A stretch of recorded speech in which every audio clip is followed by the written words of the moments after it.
GST council ने पिछले हफ्ते 3 सितंबर को बड़ा कदम उठाते हुए 12% और 28% के टैक्स स्लैब को खत्म करने की मंजूरी दी। इसकी जगह नए जीएसटी स्ट्रक्चर में अब सिर्फ 5% और 18% की दो मुख्य दरें होंगी। इसके चलते कार से लेकर एसी तक और बिस्किट से लेकर दूध तक सैकड़ों उत्पादों पर इनडायरेक्ट टैक्स का बोझ कम हो जाएगा। जीएसटी काउंसिल के इस ऐलान के बाद सोशल मीडिया और बिजनेस चैनलों पर तमाम फंड मैनेजरों और मार्केट एक्सपर्ट्स ने दावा किया कि इस कदम से शेयर बाजार में तेजी आ सकती है, लेकिन हकीकत में शेयर बाजार की चाल लगभग सपाट रही। यह पहला मामला नहीं है।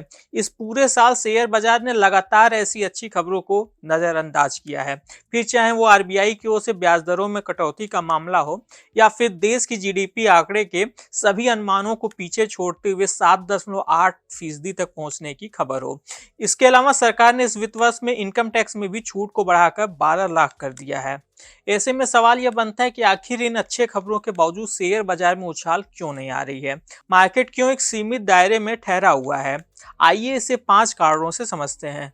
नमस्कार, मैं हूं विक्रांत और आप देख रहे हैं मनी कंट्रोल हिंदी। पहला कारण है उधार लेने की धीमी रफ्तार। भारतीय रिजर्व बैंक ने इस साल अब तक रेपो रेट में करीब 1% की कटौती की है। हालांकि इसके बावजूद बैंकों की लोन ग्रोथ अभी भी धीमी बनी हुई है। इसका मतलब है कि कंपनियां या लोग अभी उधार लेने या नए निवेश करने से कतरा रहे हैं। जब निवेश और कंजम्पशन धीमे पड़ते हैं तो कंपनियों की बिक्री भी प्रभावित होती है और इसका असर शेयर बाजार पर भी साफ दिखता है। दूसरा कारण है मिडिल क्लास की मुश्किलें।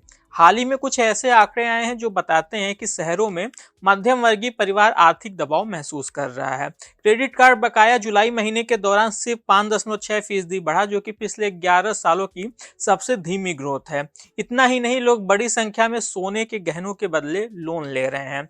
अप्रैल से जुलाई 2025 के बीच गोल्ड लोन पिछले साल की तुलना में दोगुना हो गया। गोल्ड लोन में उछाल को सोने की बढ़ती कीमतों से भी जोड़कर देखा जाता है, लेकिन यह आर्थिक तंगी की ओर भी इशारा करता है।